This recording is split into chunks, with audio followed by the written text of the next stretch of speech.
আল্লাহ তাআলা বলতেছেন যারা ঈমানদার, যে তারা আল্লাহর রাস্তায় আল্লাহর প্রতি ঈমান আনার পরে আর কোনো সন্দেহ করে না।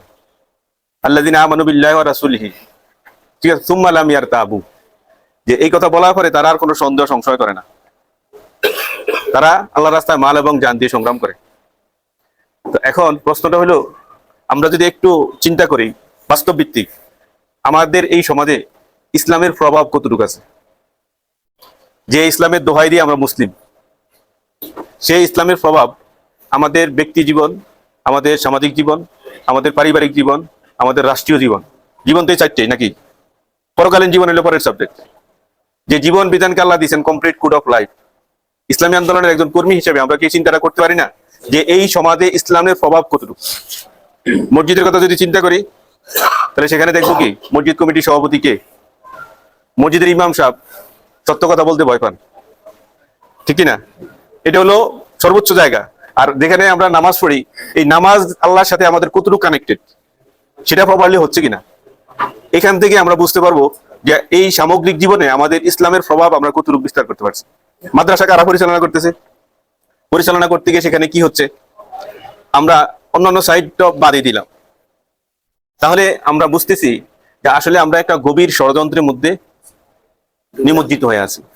একদিক দিয়ে হচ্ছে পশ্চিমা সংস্কৃতি, আরেক দিক দিয়ে হচ্ছে আমাদের পার্শ্ববর্তী রাষ্ট্রের আগ্রাসন। যে ব্রিটিশরা যখন এই দেশে শাসন করবে তার আগে এই দেশের শক্তির পর্যালোচনা করছে, যে মুসলমানদের শক্তির উৎস কোথায়, কেন তাদেরকে এতভাবে আমরা চেষ্টা করে পরাভূত করতে পারি না। তখন তারা রিসার্চ করে দেখছেন যে মুসলমানদের একমাত্র শক্তির উৎস আল কোরআন। এখন কি করতে হবে? যদি তাদেরকে পরাজিত করতে হয়, হয় তাদের কাছ থেকে কোরআন কেড়ে নিতে হবে, আর নতুবা তাদের কাছ থেকে কোরআনের ভালোবাসা কমাইতে হবে। এখন কোরআন কেড়ে নেওয়া তো পসিবল না, কোরআন কেড়ে নিলে সবাই কি দাঁড়িয়ে যাবে। অতএব কোরআনের প্রতি ভালোবাসা কিভাবে কমানো যায়, কোরআন থেকে কিভাবে দূরে সরে রাখা যায়, সেই অল্টারনেটিভ ওয়েটা তারা বাইর করছে। এখন সেই অল্টারনেটিভ ওয়ের রেজাল্ট কি? যে আলিয়া মাদ্রাসা তৈরি হয়েছে। এই আলিয়া মাদ্রাসার প্রথম প্রিন্সিপালকে, এটা একটু আপনার গুগলে সার্চ দিলে দেখবেন, সে একজন খ্রিস্টান। তাহলে তার মানে বুঝতে হবে যে এই গভীর ষড়যন্ত্র কত আগ থেকে আমাদের উপর কি চাপিয়ে দিছে। এরপরে যখন তারা এই দেশে শাসন করতে আসছে, যারা সেখানে প্রতিবাদ করছে, যারা সেখানে প্রতিরোধ করার চেষ্টা করছে, সেই হাজি শরীয়তুল্লাহ থেকে শুরু করে যে আন্দোলনগুলো সেখানে তৈরি হয়েছিল, অসংখ্য আলেম ওলামাকে তারা কি করা হয়েছে, গাছের সাথে ঝুলিয়ে হত্যা করা হয়েছে। এইভাবে আস্তে আস্তে আস্তে আস্তে আমাদের এই উপমহাদেশের মানুষ জিহাদ বলতে কি জিনিস সেটাই ভুলে গেছে। আর যার ধারাবাহিকতায় দেশ ভাগ হয়েছে, যে একটা বিশাল আশা নিয়ে যে পাকিস্তান আলাদা হয়ে গেলে মুসলমানরা কি একটা কোরআনের শাসন পাইয়ে দেবো, মুসলমানরা আলাদা একটা শাসন ব্যবস্থা পাবে। কিন্তু সেটাও কি হলো, ঘুরে বালি। আমরা দেখলাম যে পাকিস্তান ভাগ হয়েছে, কিন্তু সেই শাসন আর আমরা পাই না। তখন আমাদের মাওলানা আল্লামা মওদুদী রহিমুল্লাহ তখন বলছিলেন যে আম গাছ বপন করে কখনো সেখান থেকে লেবুর আশা করা যায় না, লেবু গাছ বপন করে সেখান থেকে কি করতে হবে, লেবুর আশা করতে হবে। অতএব যদি আমরা একটা ইসলামী সমাজ চাই, তাহলে আমাদেরকে আল কোরআনের আলোকিত লোকগুলাকে কি করতে হবে, শাসন ব্যবস্থায় নিয়ে আসতে হবে। প্রিয় ভাইরা, তাহলে এই যে গভীর ষড়যন্ত্র, এই ষড়যন্ত্র মোকাবেলা, এই ষড়যন্ত্রের ধারাবাহিকতায় আজকে পর্যন্ত আমরা কি বিকল্প ব্যবস্থা বের করতে পারছি? আমি একটা বাস্তব ভিত্তিক কথা বলি। একজন ইমাম সাহেব ওয়াজ করতেছেন যে সুদ খাওয়া কি হারাম। এই ওয়াজ শোনার পরে তার সাথে একজন মুসল্লি একান্ত ভাবে যে কথা বলতেছেন যে হুজুর, আমি আজকে সিদ্ধান্ত নিলাম আমি এখন থেকে আর সুদ খাবো না, আমি আপনার সাথে ওয়াদা করে গেলাম। কিন্তু দুর্ভাগ্যজনক হলেও সত্য, এই ওয়াদা সে যখন করে গেছে, বাসায় যাওয়ার পর দেখতেছে তার ছেলেটা অসুস্থ। এই ছেলের চিকিৎসা করার জন্য তার এই মুহূর্তে কোনো টাকা নাই। এখন সে ইমাম সাহেবকে ফোন দিল যে ইমাম সাহেব, আমি তো আপনাকে বলছি যে আমি সুদ খাবো না, কিন্তু এই মুহূর্তে আমার ছেলেটা কি খুবই অসুস্থ, এখন আমি কারোর কাছে টাকা ধার পাইতেছি না। একজন শুধু আমাকে অফার দিছে যে তুমি 10,000 টাকা নিবা, আমাকে 1 মাস পরে 11,000 টাকা দিতে হবে। ইমাম সাহেব যদি দুইটা উত্তর তার কাছে আছে। 1 নম্বর উত্তর হলো যে ভাই, আপনি যেহেতু এখন কারোর কাছে পাইতেছেন না, আপনার জীবন বাঁচানো কি ফরজ, তাহলে আপনি এটা কি নেন। তার মানে হলো একটা উত্তর। 2 নম্বর উত্তরটা হলো কি, ইমাম সাহেব তাকে বলবে যে ভাই, আপনাকে কেউ টাকা দেয় না, কোনো সমস্যা নাই, আপনি আমার কাছে আসেন, আমি আপনাকে কর্জে হাসানা দিলাম, এই টাকাটা নিয়ে আপনি কি করেন, আপনার ছেলেকে চিকিৎসা করান। তাহলে ইমাম সাহেবের কথা, দুইটা কথার মধ্যে ডিফারেন্সটা কোন জায়গায়? ডিফারেন্সটা হচ্ছে ইমাম সাহেব যে বক্তব্যটা দিচ্ছেন, এই বক্তব্য দেওয়ার সাথে সাথে একটা অল্টারনেটিভ রাস্তা তৈরি করে নিয়েছেন। দিস ইজ কল্ড প্র্যাকটিক্যাল মুসলিম। আর ইমাম সাহেব যদি বলে যে আপনি এখন জীবন বাঁচানোর পর আপাতত নেন, তার মানে হলো কি থিওরিক্যাল মুসলিম। এখন আমরা কোন জগতে আছি? আপনাদের কাছে আমি প্রশ্নটা রাখলাম, আমরা কি প্র্যাকটিক্যাল মুসলিমে আছি না থিওরিক্যাল মুসলিমে আছি? প্রিয় ভাইরা, যদি আমরা থিওরিক্যাল মুসলিম হয়ে থাকি, তাহলে এই থিওরিক্যাল মুসলিম দিয়ে কি জান্নাতে যাওয়া পসিবল কিনা? পসিবল? পসিবল না। এখন আমাদের কি করতে হবে? আমাদের কাজ করতে হবে, কাবুরা মাকতান ইনদাল্লাহি আন তাকুলু মা লা তাফআলুন। তোমরা এমন কথা বলো না যেটা নিজেরা করো না। তার মানে হচ্ছে আমি নামাজে আল্লাহর কাছে যে ওয়াদাগুলো করি, সেগুলো কি বাইরে এসে করতে পারি? আমি নামাজে যখন নিয়ত করি, ইন্নী ওয়াজজাহতু ওয়াজহিয়া লিল্লাযী ফাতারাস সামাওয়াতি ওয়াল আরদা হানিফা ওয়া মা আনা মিনাল মুশরিকিন। হে আল্লাহ, আমি সকল দিক থেকে মুখ ফিরিয়ে আপনার অনুগত হলাম, আমি কোনো মুশরিকদের অন্তর্ভুক্ত নয়। কিন্তু মসজিদের বাইরে এসে আমি আমার রাজনীতি, আমার অর্থনীতি, আমার সমাজনীতি, এই সব কিছু কৃষি ভিত্তিতে চলে, আল্লাহর আইনের বিরুদ্ধে না পক্ষে? তাহলে আমার আল্লাহর সাথে সে ওয়াদা কি ঠিক থাকলো? প্রিয় ভাইরা, যদি এটা আমরা ইসলামী আন্দোলনের কর্মীরা বুঝি, আমাদের এই সমাজ ব্যবস্থা ইসলামের প্রভাব কতটুকু এটা যদি আমরা বুঝি, তাহলে আমাদের দায়িত্ব বেশি না কম? কেননা আল্লাহ তাআলা নিজেই বলছেন, কুল হাল ইয়াস্তাউইল্লাযিনা ইয়ালামুন আল্লাযিনা লা ইয়ালামুন। যে জানে আর যে জানে না তারা কখনো এক হতে পারে না। এখন আমরা যেহেতু জানি, এখন আমাদের কাজ কি? আমাদের কাজ হচ্ছে এই সমাজে প্রত্যেকটা মানুষের কাছে ইসলামের দাওয়াত প্রচার করা এবং সেটা সুন্দরভাবে উপস্থাপন করা। তার জন্য আমরা কি প্রস্তুতি নিচ্ছি ইসলামী আন্দোলনের কর্মী হিসাবে? আমাদের প্রস্তুতিটা কি? আমরা যদি আজকে জিজ্ঞেস করি যে এখানে আজকে কোরআন অধ্যয়ন করছেন কে কে, একটু হাত জাগান তো দেখি। আজকে কোরআন অধ্যয়ন করছেন কে কে? দেখেন, পুরা হলরুমের মধ্যে আমাদের এই অবস্থা। আমরা যদি বলি যে এই এপ্রিল মাসে এক ওয়াক্ত নামাজ জামাতে বাদ যায় না, কার কার? কয়জন ভাই আছেন? আলহামদুলিল্লাহ, একজন ভাই আছে। আমরা যদি দেখি 2 জন ভাই আছে, জি আলহামদুলিল্লাহ। 3 জন ভাই আছেন, 4 জন ভাই আছেন, তাহলে এখানে সংখ্যা কত? আমরা যদি বলি যে এখানে গত মাসে যে দাওয়াতি কাজ করছেন, অন্তত 20 দিন দাওয়াতি কাজ করছেন, এরকম ভাই কজন আছে? 20 দিন দাওয়াতি কাজ করছে, আলহামদুলিল্লাহ। তাও খুবই সংখ্যাটা কি? এই জন্য আল্লাহ রাব্বুল আলামিন বলছেন সূরা আস-সাদ 24 নম্বর আয়াত, ইল্লাল্লাযিনা আমানু ওয়া আমিলুস সালিহাত ক্বালিলাম মা হুম। ক্বালিলাম মা হুম অর্থ কি? যারা আমলে সালেহ করে, তাদের সংখ্যাটা খুবই কম। আমরা যদি বলি যে এই সমাজে এত মানুষ, এই গুফিপাড়া ওয়ার্ডে কম করে হলে 2 লক্ষ মানুষ আছে, এই 2 লক্ষ মানুষের মধ্যে থেকে আজকে আমরা এখানে 70 থেকে 80 জন, এই 70 থেকে 80 জন আমরা কি ইসলামের পক্ষে না বিপক্ষে? আমরা চাই এখানে আল্লাহর আইন বাস্তবায়ন হোক, এটাই তো আমরা চাই। কিন্তু 2 লক্ষ মানুষ সবাই কি চায়? তাহলে কলিলাম মাহুম কথা সত্য কিনা?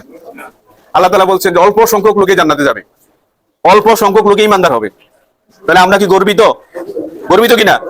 আমরা এমন এক আইডিওলজির জন্য কাজ করি যে আইডিওলজি দুনিয়ার কারোর সাথে কোনো তুলনা হবে না। আমরা কোনো রাজনৈতিক দলের সাথে আমাদের কোনো তুলনা হবে না। ওরা প্রচার করে কি? হিংসা, বিদ্বেষ, নিন্দাবাদ। আর আমরা প্রচার করি কি? এক আল্লাহ। এই জমিন কার? আমরা কার? আর ওরা প্রচার করতেছে কাদেরটা? ওদের সাথে আমাদের তুলনা হবে? আমাদের দাওয়াত খুবই ছোট, কিন্তু সেটা আকাশ সমান কি বিস্তৃত। আমাদের দাওয়াত কোনো বাধাহীন। আমাদের দাওয়াত কি শুধু বাংলাদেশের জন্য? আমাদের দাওয়াত হচ্ছে সারা বিশ্বের জন্য। আমরা কি শুধু বাংলাদেশের পরিবর্তন চাই? ফিলিস্তিনের বাইরে যখন আক্রান্ত হয় আমরা কি করি? আক্রান্ত হই কিনা? তার মানে আমাদের দাওয়াত হচ্ছে সারা বিশ্বব্যাপী। প্রিয় ভাইরা, আমরা সেই আন্দোলনের কর্মী যে আন্দোলনের উত্তরসূরি ছিলেন কে? হযরত খাব্বাব খুবাইব। যে আন্দোলনের উত্তরসূরি ছিলেন হযরত ওমর রাদিয়াল্লাহু তাআলা আনহু। যে আন্দোলনের পতাকাবাহী ছিলেন হযরত আবু বকর রাদিয়াল্লাহু তাআলা আনহু। যে আন্দোলনের বাংলাদেশের পতাকাবাহী ছিলেন কে? অধ্যাপক গোলাম আযম রাহিমাহুল্লাহ। মাওলানা মতিউর রহমান নিজামী সহ শীর্ষ নেতৃবৃন্দকে ফাঁসি দেওয়া হয়েছিল। তাদেরকে কামরুজ্জামান ভাইকে বলা হয়েছে যে রাষ্ট্রপতির কাছে প্রাণ ভিক্ষা চান। রাষ্ট্রপতির কাছে প্রাণ ভিক্ষা চান। রাষ্ট্রপতি প্রাণ ভিক্ষা দেওয়ার কে? রাষ্ট্রপতি প্রাণ ভিক্ষা দেওয়ার। অতএব এই দেশে যদি জামাত ইসলামের আগমন না হতো, জামাত ইসলাম যদি এই দেশে প্রতিষ্ঠিত না হতো, তাহলে আমরা আল্লাহর জমিন, আল্লাহর বিধান সমুন্নত করা, যে আমাদের উপর নামাজের ফরজের উপরে যে বড় ফরজ, এটাকে আমরা ভুলে যেতাম।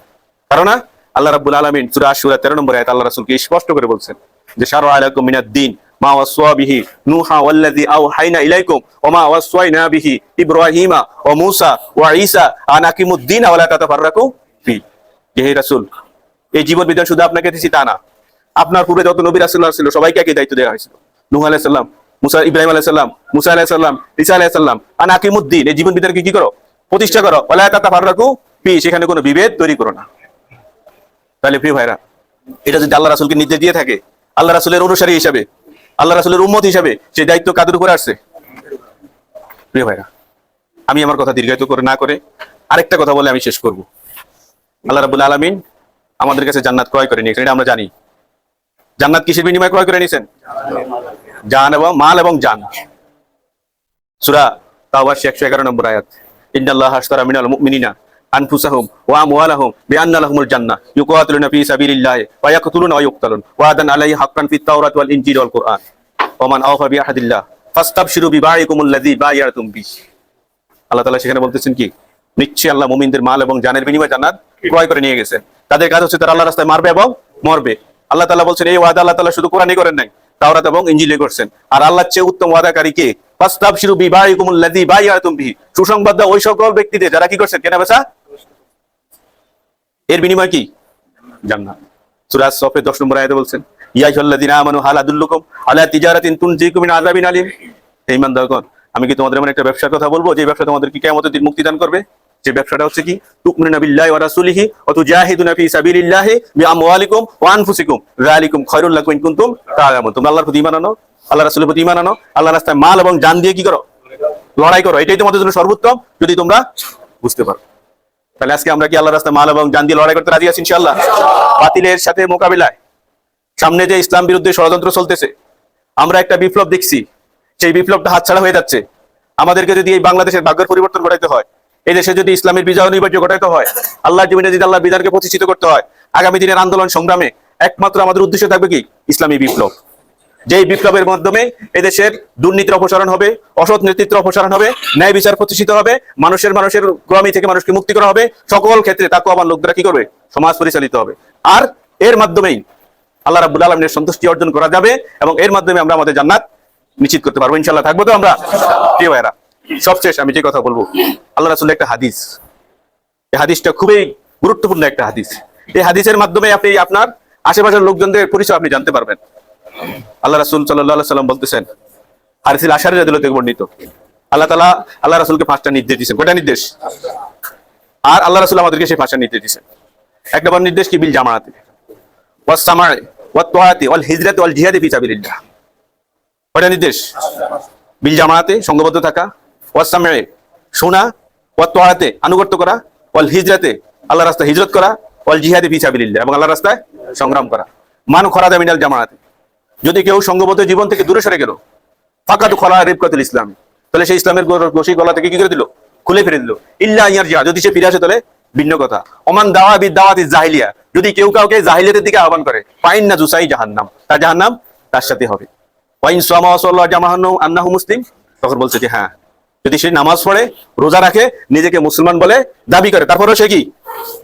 এখন আমরা বলেন, আমাদের সমাজে যে সকল ভাইরা মানুষের তৈরি করা মতবাদের দিকে মানুষকে ডাকতেছে, আমার অমুক নেতার আদর্শ তমুক নেতার আদর্শ দিকে ডাকতেছে, ধর্মনিরপেক্ষ মতবাদ জাতীয়তাবাদের দিকে মানুষকে ডাকতেছে, এই মতবাদ গুলো কার তৈরি করা?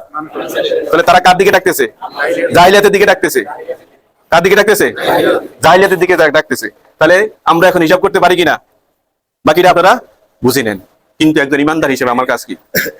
আমার কাজ হচ্ছে সূরা হামিমার 33 নম্বর আয়াত, ওমান আহসানু কাওলান মিম্মান দাআ ইলাল্লাহ ওয়া আমিলা সালিহান ওয়া ক্বালা ইন্নানি মিনাল মুসলিমিন। কার কথা হচ্ছে, কার কথা উত্তম হতে পারে? যে মানুষকে আল্লাহর দিকে ডাকে, নিজে নেক আমল করে এবং বলে আমি মুসলমানদের। এই কাজ আমরা করতে পারবো ইনশাআল্লাহ।